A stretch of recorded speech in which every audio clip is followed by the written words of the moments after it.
श्रीसूक्तम्। ॐ हिरण्यवर्णां हरिणीं सुवर्णरजतस्रजां चन्द्रां हिरण्यमयीं लक्ष्मीं जातवेदो आवह। ताम् आवह जातवेदो लक्ष्मीमनपगामिनीं यस्यां हिरण्यं विन्देयं गामत्स्वं पुरुषानहम्।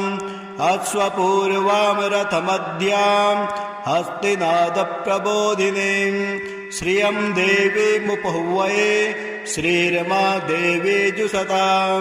कांसोऽस्मितां हिरण्यप्राकारां मार्द्रां ज्वलन्तीं तृप्तां तर्पयन्तीं पद्मे स्थितां पद्मवर्णां तामिहोपहुवये श्रियं। चन्द्रां प्रभासां यशसा ज्वलन्तीं श्रियं लोके देवजुष्टामुदारां तां पद्मनेमिं शरणं प्रपद्ये अलक्ष्मीर्मैनस्य तां त्वां वृणे। आदित्यवर्णे तपसोऽधिजातो वनस्पतिस्तौ वृक्षोत बिल्वः तस्य फलानि तपसानुदन्तुं मायान्तराह्याश्च बाह्या अलक्ष्मीः।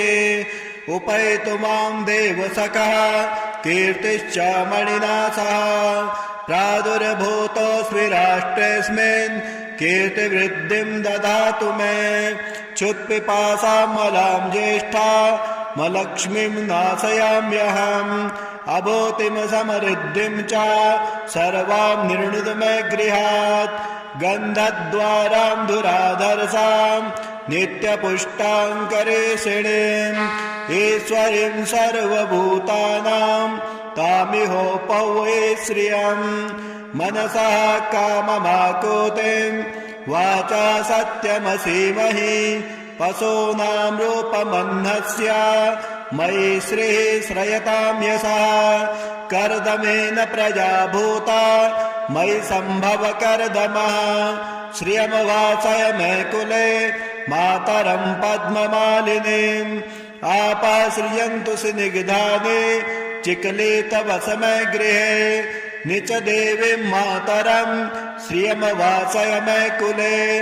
आर्द्रां पुष्करणीं पुष्टिं पिङ्गलां पद्ममालिनीं चन्द्रामिरण्यमयीं लक्ष्मीं जातवेदो आवह। आर्द्रां यः करणीं यष्टिं सुवर्णां हेममालिनीं सूर्यामिरण्यमयीं लक्ष्मीं जातवेदो आवह। ताम् आवह जातवेदो लक्ष्मीमनपगामिनीं यस्यां हिरण्यं प्रभूतं गावो दास्योऽस्वान् विन्देयं पुरुषाणाम्। यः शुचिप्रयतो भूत्वा जुह्याद्याज्यमन्वहम् श्रियः पञ्चदशर्चं च श्रीकामः सततं जपेत्। फलस्तुतिः पद्मानने पद्म ऊरु पद्माक्षे पद्मसम्भवे तन्मे भजसि पद्माक्षे येन सौख्यं लभाम्यहम्। अश्वदाये गोदाये धनदाये महाधने धनं मे जुषतां देवी सर्वकामाश्च देहि मे। पुत्रपौत्रधनं धान्यं हस्तस्वादिगवीरथम् प्रजानां भवसि माता आयुष्मन्तं करोतु मां। धनमग्निर्धनं वायुर्धनं सूर्यो धनं वसुः धनमिन्द्रो बृहस्पतिर्वरुणं धनमश्नुते। वैनतेय सोमं पिबतु पुत्रिः सोमं धनस्य सोमिनो मह्यं ददातु सोमिनः। न क्रोधो न च मात्सर्यं न लोभो न शुभामते भवन्ते कृतपुण्यानां भक्त्या श्रीसूक्त जपेत् सदा। वर्षन्तु ते विभावरे दिवो अभ्रश्च्य विद्युतः रोहन्तु सर्वबीजान्या ब्रह्मद्विषोज्जये। पद्मप्रिये पद्मिने पद्महस्ते पद्मालये पद्मदलायताक्षे विश्वप्रिये विष्णुमनोनुकूले त्वत्पादपद्मं मयि सन्निधस्ता। ॐ श्रीगणेशाय नमः। अष्टलक्ष्मीमाला मन्त्रम्। अस्य श्री अष्टलक्ष्मीमाला मन्त्रस्य भृगुऋषिः अनुष्टुप् छन्दः। श्रीमहालक्ष्मीर्देवता श्रीं बीजं ह्रीं शक्तिः ऐं कीलकम्। श्री अष्टमहालक्ष्मी प्रसाद सिद्ध्यर्थे जपे विनियोगः। ॐ नमो भगवत्यै लोकवशीकरमोहिन्यै। ॐ ऐं ऐं श्रीं श्रीं आदिलक्ष्मी संतानलक्ष्मी गजलक्ष्मी धनलक्ष्मी धान्यलक्ष्मी विजयलक्ष्मी वीरलक्ष्मी ऐश्वर्यलक्ष्मी अष्टलक्ष्मी इत्यादयः मम हृदये दृढतया स्थिरता सर्वलोकवशीकराय सर्वराजवशीकराय सर्वजनवशीकराय सर्वकार्यसिद्ध्यर्थे कुरु कुरु सर्वाभीष्ट जहि जहि सर्वसौभाग्यं कुरु कुरु। ॐ नमो भगवत्यै श्रीमहालक्ष्म्यै ह्रीं फट् स्वाहा। श्रीसूक्तम्। ॐ हिरण्यवर्णां हरिणीं सुवर्णरजतस्रजां चन्द्रां हिरण्यमयीं लक्ष्मीं जातवेदो म आवह। ताम् आवह जातवेदो लक्ष्मीमनपगामिनीं। यस्यां हिरण्यं विन्देयं गामत्स्वं पुरुषानहम्। अश्वपूर्वां रथमद्यां हस्तिनादप्रबोधिनीं। श्रियं देवीमुपहुवये श्रीरमा देवी जुषतां। कांसोऽस्मितां हिरण्यप्राकारां मार्द्रां ज्वलन्तीं तृप्तां तर्पयन्तीं। पद्मे स्थितां पद्मवर्णां तामिहोपहुवये श्रियं। चन्द्रां प्रभासां यशसा ज्वलन्तीं श्रियं लोके देवजुष्टामुदारां। तां पद्मनेमिं शरणं प्रपद्ये अलक्ष्मीर्मैनस्य तां त्वां वृणे। आदित्यवर्णे तपसोऽधिजातो वनस्पतिस्तौ वृक्षोत बिल्वः। तस्य फलानि तपसानुदन्तुं मायान्तराह्याश्च बाह्या अलक्ष्मीः। उपैतु मां देवसखः कीर्तिश्च मणिना सह।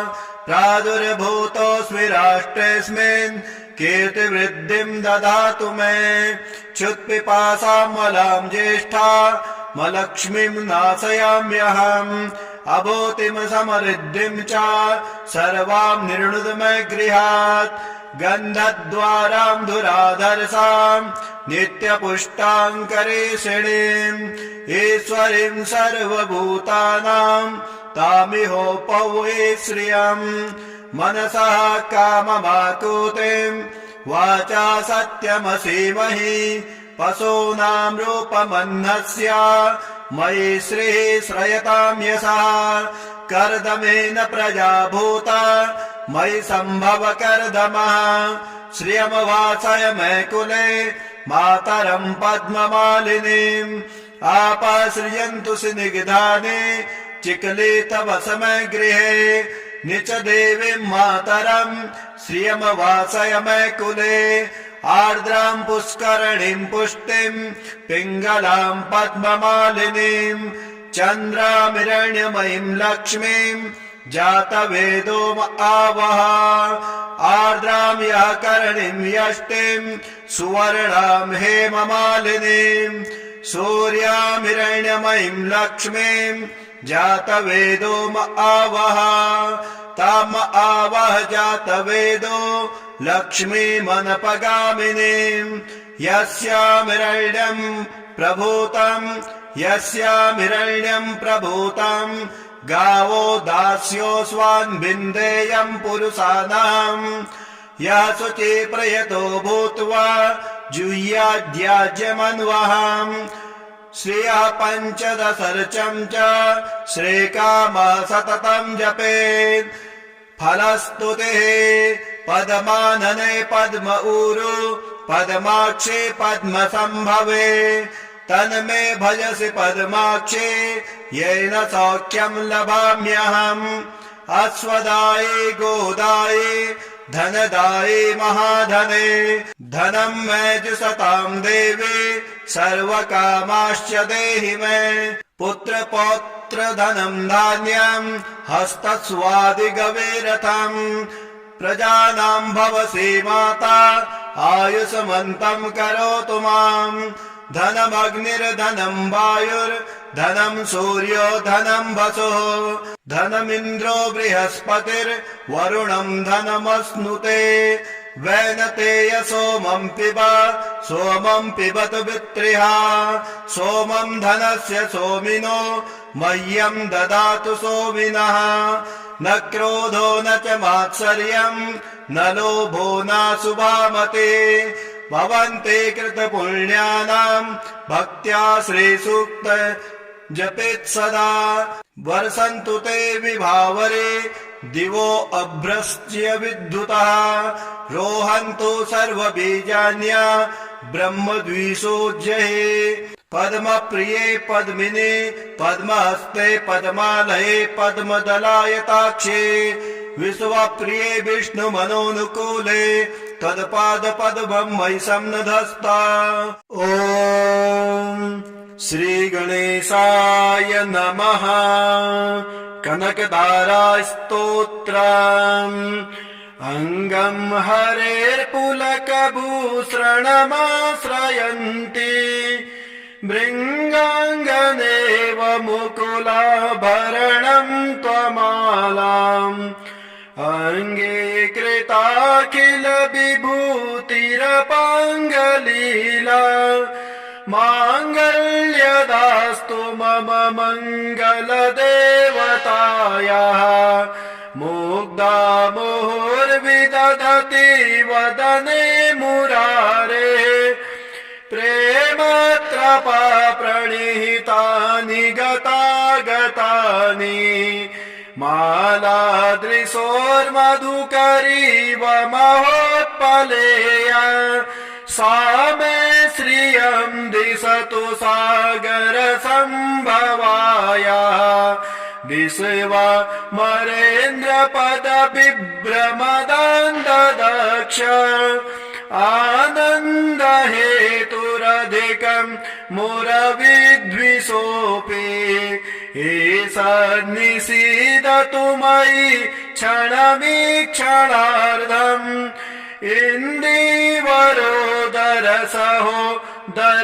इन्दीवरोदरसहोदरमिन्दिराया आमीलिताक्षमधिगम्य मुदा मुकुन्दम् आनन्दकन्दमणिमे समनङ्गतन्त्रम् आकेकरे स्थितिकनि निकपाक्षनेत्रम् भूत्यै भवेन्मम भुजङ्गशयाङ्गनाया बाहुवन्तरे मधुजितः श्रितकौस्तुभेया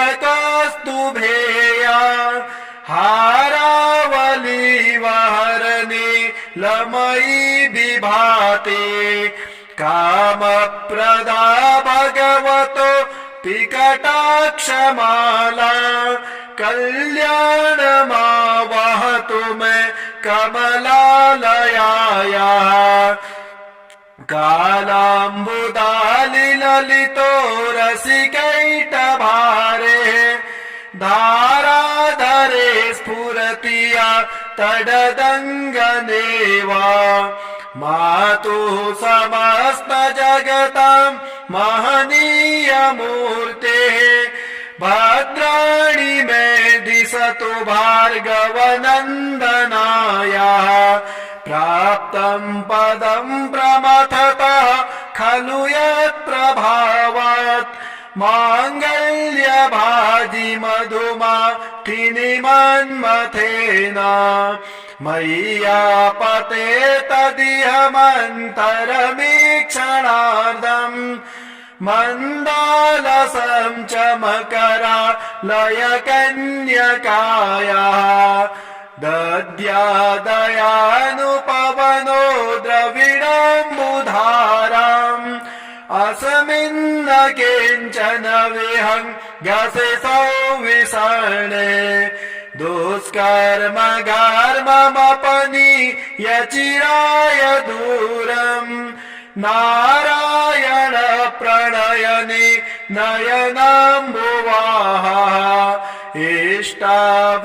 इष्टाविशिष्टमतयो पियया ददृष्ट्या त्रेविष्टपदम् सुलभम् लभन्ते दृष्टिः प्रहष्टकमलो दरदीप्तिरिष्टम् पुष्टिम् कृशेष्ट मम पुष्करविष्टराया गिरदेवतेति गरुडध्वज सुन्दरीति शाकम्भरीति शशिसे खरवल्लभेति सृष्टि स्थिते प्रलयके लिषु संस्थितायै तस्यै नमस्त्रिभुवनैकगुरोस्तरुण्यै श्रुत्यै नमोऽस्तु शुभकर्म फलप्रसूत्यै राज्ञै नमोऽस्तु रमणीय गुणाणवायै सत्यै नमोऽस्तु शतपत्रनिकेतनायै पुष्ट्यै नमोऽस्तु पुरुषोत्तमवल्लभायै नमोऽस्तु नाले कनिभाननायै नमोऽस्तु दुग्धोदधि जन्मभूम्यै नमोऽस्तु सोमा मृतसोदरायै नमोऽस्तु नारायणवल्लभायै सम्पत्कराणि सकलेन्द्रियनन्दनानि साम्राज्यदान विभवानि सरोरुहाक्षि तदवन्दनानि दुरिता हरणोद्यतानि मामेव मातरनिशम् कलयन्तु मान्ये यत्कटाक्षसमुपासनविधिः सेवकस्य सकलार्थसम्पदः शन्तनोति वचनाङ्गमानसौ त्वाम् मुरारी हृदयेश्वरे भजे सरसिजनिलये सरोजहस्ते धवलतमां सुखगन्धमाल्यशोभे भगवती हरिवल्लभे मनोज्ञे त्रिभुवनभूतिकरी प्रसीद मह्यम् दिग्धस्थितिभे कनककुम्भमुखावसृष्टा श्वरवाहिनी विमलचारुजुलत्प्लुताङ्गे प्रातर्नमामि जगतां जननीमशेषा लोकाधिनाथ गृहिणी ममृताब्धिपुत्रीम् कमले कमलाक्ष वल्लभे त्वाम् करुणापूरितरङ्गितैरपाङ्गैः अवलोकय माम किञ्चनानाम् प्रथमम् पात्रम् कृत्रिमम् दयायाः स्तुवन्ति ये स्तुतिभिर्भूरिवहम् त्रये मये त्रिभुवनमातरम् रमाम् गुणाधिकाराः गुरुतर भाग्यभागिनो भवन्ति ते भुवि बुधभावितास्याः नमोऽस्तु हेमाम्बुजपीठिकायै नमोऽस्तु भूमण्डलनायकायै नमोऽस्तु देवादिदयापरायै नमोऽस्तु सर्वाङ्गयुधवल्लभायै नमोऽस्तु देव्यै भृगुनन्दनायै नमोऽस्तु विष्णोरुरसिस्थितायै नमोऽस्तु लक्ष्म्यै कमलालयायै नमोऽस्तु दामोदरवल्लभायै नमोऽस्तु कान्त्यै कमलेक्षणायै नमोऽस्तु भूत्यै भुवनप्रसूत्यै नमोऽस्तु देवादिभिरर्चितायै नमोऽस्तु नन्दात्मजवल्लभायै देवे प्रसीद जगदेश्वरि लोकमातः कल्याणगात्रि कमले क्षणजीवनाथे दारिद्र्यभीतिहृदयम् शरणागतं माम् आलोकयत् प्रतिदिनं सदयैरपाङ्गै ॐ श्रीगणेशाय नमः। आदिलक्ष्मी नमस्तेस्तु परं ब्रह्मस्वरूपिणी यशो देहि धनं देहि सर्वकामाश्च देहि मे संतानलक्ष्मी नमस्तेस्तु पुत्रपौत्रप्रदायिनी पुत्रान् देहि धनं देहि सर्वकामाश्च देहि मे विद्यालक्ष्मी नमस्तेस्तु ब्रह्मविद्यास्वरूपिणी विद्यां देहि कलां देहि सर्वकामाश्च देहि मे धनलक्ष्मी नमस्तेस्तु सर्वदारिद्र्यनाशिनी धनं देहि श्रियं देहि सर्वकामाश्च देहि मे धान्यलक्ष्मी नमस्तेस्तु सर्वाभरणभूषिते धान्यं देहि धनं देहि सर्वकामाश्च देहि मे मेधालक्ष्मी नमस्तेस्तु कलिकलमसनाशिने प्रज्ञां देहि श्रियं देहि सर्वकामाश्च देहि मे गजलक्ष्मी नमस्तेस्तु सर्वदेवस्वरूपिणी अश्वाश्च गोकुलं देहि सर्वकामाश्च देहि मे धीरलक्ष्मी नमस्तेस्तु पराशक्ति स्वरूपिणी वीर्यं देहि बलं देहि सर्वकामाश्च देहि मे जयलक्ष्मी नमस्तेस्तु सर्वकार्यजयप्रदे जयं देहि शुभं देहि सर्वकामाश्च देहि मे भाग्यलक्ष्मी नमस्तेस्तु सौमङ्गल्यविवर्धिनी भाग्यं देहि श्रियं देहि सर्वकामाश्च देहि मे कीर्तिलक्ष्मी नमस्तेस्तु विष्णुवक्षलस्थिते कीर्तिं देहि श्रियं देहि सर्वकामाश्च देहि मे आरोग्यलक्ष्मी नमस्तेस्तु सर्वरोगनिवारिणी आयुर्देहि श्रियं देहि सर्वकामाश्च देहि मे सिद्धलक्ष्मी नमस्तेस्तु सर्वसिद्धिप्रदायिनी सिद्धिं देहि श्रियं देहि सर्वकामाश्च देहि मे सौन्दर्यलक्ष्मी नमस्तेस्तु सर्वालङ्कारशोभिते रूपं देहि श्रियं देहि सर्वकामाश्च देहि मे साम्राज्यलक्ष्मी नमस्तेस्तु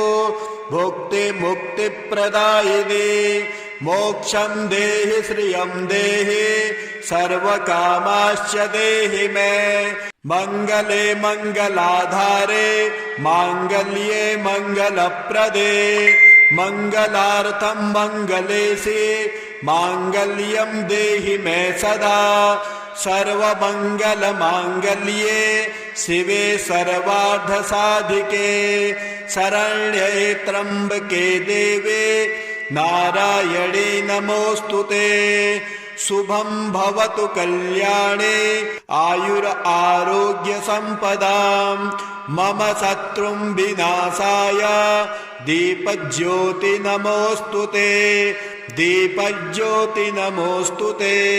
ॐ श्री गणेशाय नमः। आदिलक्ष्मी नमस्तेस्तु परं ब्रह्मस्वरूपिणी यशो देहि धनं देहि सर्वकामाश्च देहि मे संतानलक्ष्मी नमस्तेस्तु पुत्रपौत्रप्रदायिनी पुत्रान् देहि धनं देहि सर्वकामाश्च देहि मे विद्यालक्ष्मी नमस्तेस्तु ब्रह्मविद्यास्वरूपिणी विद्यां देहि कलां देहि सर्वकामाश्च देहि मे धनलक्ष्मी नमस्तेस्तु सर्वदारिद्र्यनाशिनी धनं देहि श्रियं देहि सर्वकामाश्च देहि मे धान्यलक्ष्मी नमस्तेस्तु सर्वाभरणभूषिते धान्यं देहि धनं देहि सर्वकामाश्च देहि मे मेधालक्ष्मी नमस्तेस्तु कलिकलमसनाशिने प्रज्ञां देहि श्रियं देहि सर्वकामाश्च देहि मे गजलक्ष्मी नमस्तेस्तु सर्वदेवस्वरूपिणे अश्वाश्च गोकुलं देहि सर्वकामाश्च देहि मे धीरलक्ष्मी नमस्तेस्तु पराशक्ति स्वरूपिणी वीर्यं देहि बलं देहि सर्वकामाश्च देहि मे जयलक्ष्मी नमस्तेस्तु सर्वकार्यजयप्रदे जयं देहि शुभं देहि सर्वकामाश्च देहि मे भाग्यलक्ष्मी नमस्तेस्तु सौमङ्गल्यविवर्धिनी भाग्यं देहि श्रियं देहि सर्वकामाश्च देहि मे कीर्तिलक्ष्मी नमस्तेस्तु विष्णुवक्षलस्थिते कीर्तिं देहि श्रियं देहि सर्वकामाश्च देहि मे आरोग्यलक्ष्मी नमस्तेस्तु सर्वरोगनिवारिणी आयुर्देहि श्रियं देहि सर्वकामाश्च देहि मे सिद्धलक्ष्मी नमस्तेस्तु सर्वसिद्धिप्रदायिनी सिद्धिं देहि श्रियं देहि सर्वकामाश्च देहि मे सौन्दर्यलक्ष्मी नमस्तेस्तु सर्वालङ्कारशोभिते रूपं देहि श्रियं देहि सर्वकामाश्च देहि मे साम्राज्यलक्ष्मी नमस्तेस्तु भुक्तिमुक्तिप्रदायिनी मोक्षं देहि श्रियं देहि सर्वकामाश्च देहि मे मङ्गले मङ्गलाधारे माङ्गल्ये मङ्गलप्रदे मङ्गलार्थं मङ्गलेशे माङ्गल्यं देहि मे सदा सर्वमङ्गलमाङ्गल्ये शिवे सर्वार्थसाधिके शरण्ये त्र्यम्बके देवे नारायणे नमोऽस्तुते शुभं भवतु कल्याणे आयुर आरोग्य संपदां मम शत्रुं विनाशाय दीपज्योति नमोऽस्तुते दीपज्योति नमोऽस्तुते। ॐ श्री गणेशाय नमः। कनकदारास्तोत्रम् अङ्गं हरेर्पुलकभूषणमाश्रयन्ति भृङ्गाङ्गनेव मुकुलाभरणं त्वमालाम् अङ्गीकृताखिल विभूतिरपाङ्गलीला माङ्गल्यदास्तु मम मङ्गलदेवतायाः मुग्धा मुहुर्विदधति वदने मुरारे प्रेमत्रपा प्रणिहितानि गतागतानि मालादृशोर्मधुकरीव महोत्पलेय सा मे श्रियं दिशतु सागर सम्भवाया विश्वमरेन्द्रपद बिभ्रमदन्ददक्ष आनन्द हेतुरधिकं मुरविद्विषोऽपि ईशन्निषीदतु मयि क्षणमीक्षणार्धम्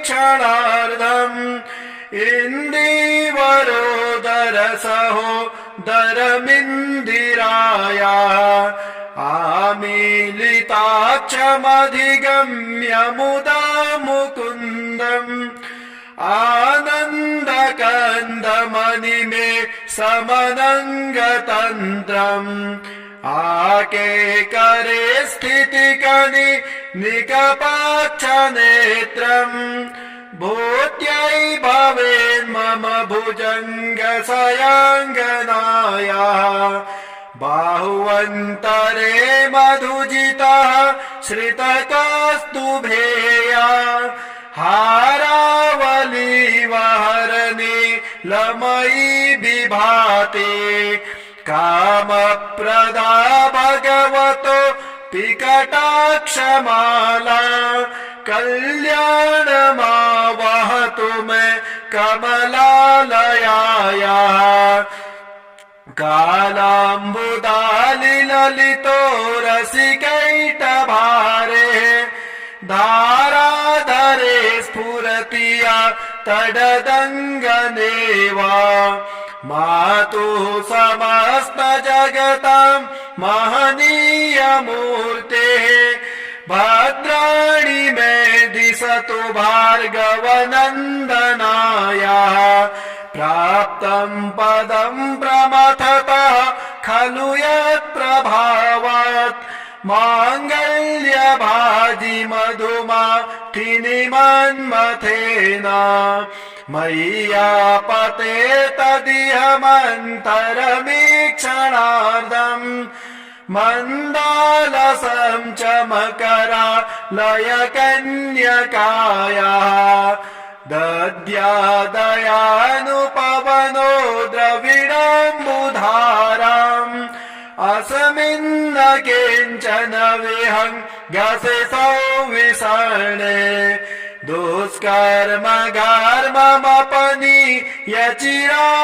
दूरम् नारायण प्रणयनि नयनाम्बुवाः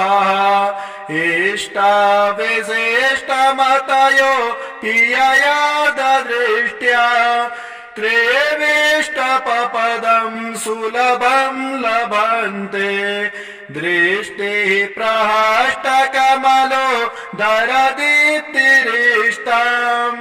पुष्टिं कृशेष्ट मम पुष्करविष्टराया गिरदेवतेति गरुडध्वज सुन्दरीति शाकम्भरीति शशिशेखरवल्लभेति सृष्टि स्थिते प्रलयके लिषु संस्थितायै तस्यै नमस्त्रिभुवनैकगुरोस्तरुण्यै श्रुत्यै नमोऽस्तु शुभकर्मफलप्रसूत्यै राज्ञै नमोऽस्तु रमणीयगुराणवायै सत्यै नमोऽस्तु शतपत्रनिकेतनायै पुष्ट्यै नमोऽस्तु पुरुषोत्तमवल्लभायै नमोऽस्तु नाले कनिभाननायै नमोऽस्तु दुग्धोदधिजन्म सौम्यै नमोऽस्तु सोमा मृतसोदरायै नमोऽस्तु नारायणवल्लभायै सम्पत्कराणि सकलेन्द्रियनन्दनानि साम्राज्यदानविभवानि सरोरुहाक्षि तदवन्दनानि दुरिता हरणोद्यतानि मामेव मातरनिशं कलयन्तु मान्ये यत्कटाक्षसमुपासनविधिः सेवकस्य सकलार्थसम्पदः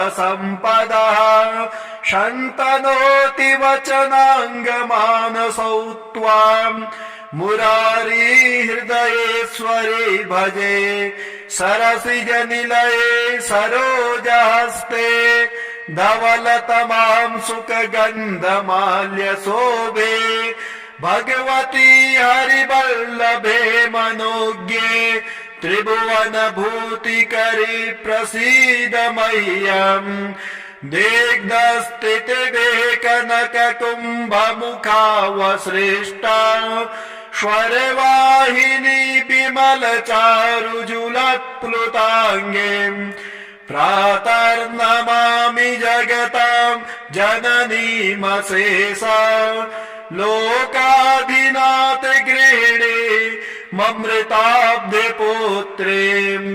कमले कमलाक्ष वल्लभे त्वां करुणापूरितरङ्गितैरपाङ्गै अवलोकय मामकिञ्चनानां प्रथमं पात्रं कृत्रिमं दयायाः स्तुवन्ति ये स्तुतिभिर्भूरिवहं त्रयेमये त्रिभुवनमातरं रमाम् गुणाधिकाराः गुरुतर भाग्यभागिनो भवन्ति ते भुवि बुधभावितास्याः नमोऽस्तु हेमाम्बुजपीठिकायै नमोऽस्तु भूमण्डलनायकायै नमोऽस्तु देवादिदयापरायै नमोऽस्तु सर्वाङ्गयुधवल्लभायै नमोऽस्तु देव्यै भृगुनन्दनायै नमोऽस्तु विष्णोरुरसिस्थितायै नमोऽस्तु लक्ष्म्यै कमलालयायै नमोऽस्तु दामोदरवल्लभायै नमोऽस्तु कान्त्यै कमलेक्षणायै नमोऽस्तु भूत्यै भुवनप्रसूत्यै नमोऽस्तु देवादिभिरर्चितायै नमोऽस्तु नन्दात्मजवल्लभायै देवे प्रसीद जगदेश्वरि लोकमातः कल्याणगात्रि कमले क्षणजीवनाथे दारिद्र्यभीतिहृदयं शरणागतं माम् आलोकयत् प्रतिदिनं सदयैरपाङ्गै ॐ श्रीगणेशाय नमः अष्टलक्ष्मीमाला मन्त्रम् अस्य श्री अष्टलक्ष्मीमाला मन्त्रस्य भृगुऋषिः अनुष्टुप् छन्दः श्रीमहालक्ष्मीर्देवता श्रीं बीजं ह्रीं शक्तिः ऐं कीलकं श्री अष्टमहालक्ष्मी प्रसाद सिद्ध्यर्थे जपे विनियोगः ॐ नमो भगवत्यै लोकवशीकरमोहिन्यै ॐ ऐं श्रीं श्रीं आदिलक्ष्मी संतानलक्ष्मी गजलक्ष्मी धनलक्ष्मी धान्यलक्ष्मी विजयलक्ष्मी वीरलक्ष्मी ऐश्वर्यलक्ष्मी अष्टलक्ष्मी इत्यादयः मम हृदये दृढतया स्थिरता सर्वलोकवशीकराय सर्वराजवशीकराय सर्वजनवशीकराय सर्वकार्यसिद्ध्यर्थे कुरु कुरु सर्वाभीष्ट जहि जहि सर्वसौभाग्यं कुरु कुरु। ॐ नमो भगवत्यै श्रीमहालक्ष्म्यै ह्रीं फट् स्वाहा। श्रीसूक्तम्। ॐ हिरण्यवर्णां हरिणीं सुवर्णरजतस्रजां चन्द्रां हिरण्यमयीं लक्ष्मीं जातवेदो म आवह ताम् आवह जातवेदो लक्ष्मीमनपगामिनीं यस्यां हिरण्यं विन्देयं गावत्स्वं पुरुषानहम् अश्वपूर्वां रथमद्यां हस्तिनादप्रबोधिनीं श्रियं देवीमुपहुवये श्रीरमा देवी जुषतां कांसोऽस्मितां हिरण्यप्राकारां मार्द्रां ज्वलन्तीं तृप्तां तर्पयन्तीं पद्मे स्थितां पद्मवर्णां तामिहोपहुवये श्रियं चन्द्रां प्रभासां यशसा ज्वलन्तीं श्रियं लोके देवजुष्टामुदारां तां पद्मनेमिं शरणं प्रपद्ये अलक्ष्मीर्मैनस्य तां त्वां वृणे आदित्यवर्णे तपसोऽधिजातो वनस्पतिस्तौ वृक्षोत बिल्वः तस्य फलानि तपसानुदन्तुं मायान्तराह्याश्च बाह्या अलक्ष्मीः उपैतु मां देवसखः कीर्तिश्च मणिना सह प्रादुर्भूतोऽस्मि राष्ट्रेऽस्मिन् कीर्तिवृद्धिं ददातु मे क्षुत्पिपासामलां ज्येष्ठा मलक्ष्मीं नाशयाम्यहम् अभूतिं समृद्धिं च सर्वां निर्णुद मे गृहात् गन्धद्वारां धुराधरसां नित्यपुष्टाङ्करेषिणीम् ईश्वरीं सर्वभूतानां तामिहोपवे श्रियम् मनसः काममाकुतिं वाचा सत्यमसीमहि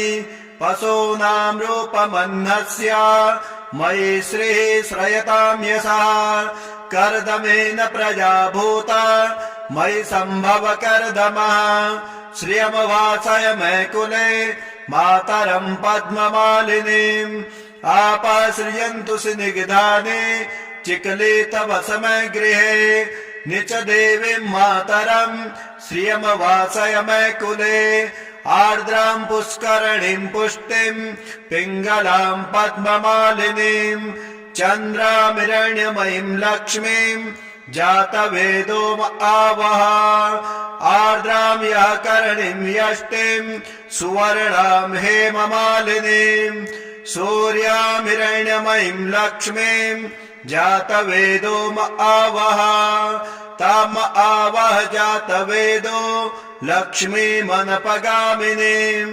यस्यामिरण्यं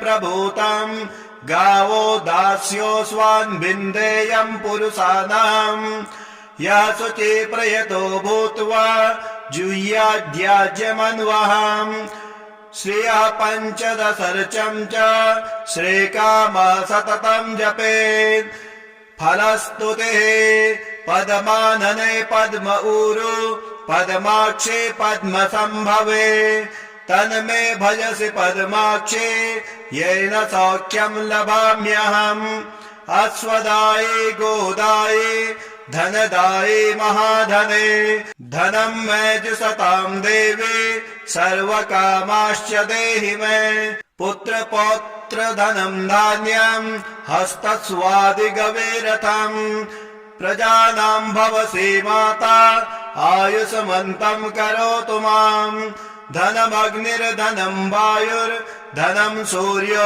धनं वसुः धनमिन्द्रो बृहस्पतिर्वरुणं धनमश्नुते वैनतेय सोमं पिबत वित्रिः सोमं धनस्य सोमिनो मह्यं ददातु सोमिनः न क्रोधो न च मात्सर्यं न लोभो नाशुभामते भवन्ते कृतपुण्यानां भक्त्या श्रीसूक्त जपेत् सदा वर्षन्तु ते विभावरे दिवो अभ्रश्च्य विद्युतः रोहन्तु सर्वबीजान्या ब्रह्मद्विषोज्जये पद्मप्रिये पद्मिने पद्महस्ते पद्मालये पद्मदलायताक्षे विश्वप्रिये विष्णुमनोनुकूले तत्पादपद्मं मयि सन्निधस्ता श्रीसूक्तम् ॐ हिरण्यवर्णां हरिणीं सुवर्णरजतस्त्रजां चन्द्रां हिरण्यमयीं लक्ष्मीं जातवेदोम आवह ताम् आवह जातवेदो लक्ष्मीमनपगामिनीं यस्यां हिरण्यं विन्देयं गामत्स्वं पुरुषानहम् अश्वपूर्वां रथमद्यां हस्तिनादप्रबोधिनीं श्रियं देवीमुपहुवये श्रीरमा देवी जुषतां कांसोऽस्मितां हिरण्यप्राकारां मार्द्रां ज्वलन्तीं तृप्तां तर्पयन्तीं पद्मे स्थितां पद्मवर्णां तामिहोपहुवये श्रियम् चन्द्रां प्रभासां यशसा ज्वलन्तीं श्रियं लोके देवजुष्टामुदारां तां पद्मनेमिं शरणं प्रपद्ये अलक्ष्मीर्मैनस्य तां त्वां वृणे आदित्यवर्णे तपसोऽधिजातो वनस्पतिस्तौ वृक्षोत बिल्वः तस्य फलानि तपसानुदन्तुं मायान्तराह्याश्च बाह्या अलक्ष्मीः उपैतु मां देवसखः कीर्तिश्च मणिना सह प्रादुर्भूतोऽस्मि राष्ट्रेऽस्मिन् कीर्तिवृद्धिं ददातु मे क्षुत्पिपासामलां ज्येष्ठामलक्ष्मीं नाशयाम्यहम् अभूतिं समृद्धिं च सर्वां निर्णुद मे गृहात् गन्धद्वारां धुराधरसां नित्यपुष्टाङ्करेषिणीम् ईश्वरीं सर्वभूतानां तामिहोपवे श्रियं मनसः काममाकुतिं वाचा सत्यमसीमहि पशूनां रूपमह्नस्य मयि श्रीः श्रयतां यशः कर्दमेन प्रजा भूता मयि सम्भव कर्दमः श्रियमवासय मे कुले मातरं पद्ममालिनीम् आपाश्रियन्तु स्निग्धानि चिकले तव समय गृहे निच देवीं मातरं श्रियमवासय मे कुले आर्द्रां पुष्करणीं पुष्टिं पिङ्गलां पद्ममालिनीं चन्द्रामिरण्यमयीं लक्ष्मीं जातवेदोम आवह आर्द्रां यः करणीं यष्टिं सुवर्णां हेममालिनीं सूर्यामिरण्यमयीं लक्ष्मीं जातवेदोम आवह ताम आवह जातवेदो लक्ष्मीमनपगामिनीं यस्यामिरण्यं प्रभूतं गावो दास्योऽस्वान् विन्देयं पुरुषाणां यः शुचिप्रयतो भूत्वा जुह्याद्याज्यमन्वहम् श्रियः पञ्चदशर्चं च श्रीकामः सततं जपेत् फलस्तुतिः पद्मानने पद्म ऊरु पद्माक्षे पद्मसम्भवे तन्मे भजसि पद्माक्षे येन सौख्यं लभाम्यहम् अश्वदाये गोदाये धनदाये महाधने धनं मे जुषतां देवे सर्वकामाश्च देहि मे पुत्रपौत्र धनं धान्यं हस्तस्वादिगवेरथम् प्रजानां भवसि माता आयुष्मन्तं करोतु माम् धनमग्निर्धनं वायुर्धनं सूर्यो धनं वसुः धनमिन्द्रो बृहस्पतिर्वरुणं धनमश्नुते वैनतेय सोमं पिबत पुत्रिः सोमं धनस्य सोमिनो मह्यं ददातु सोमिनः न क्रोधो न च मात्सर्यं न लोभो न शुभामते भवन्ते कृतपुण्यानां भक्त्या श्रीसूक्त जपेत् सदा वर्षन्तु ते विभावरे दिवो अभ्रश्च्य विद्युतः रोहन्तु सर्वबीजान्य ब्रह्मद्विषोज्जये पद्मप्रिये पद्मिने पद्महस्ते पद्मालये पद्मदलायताक्षे विश्वप्रिये विष्णुमनोनुकूले तत्पादपद्मं मयि सन्नधस्ता।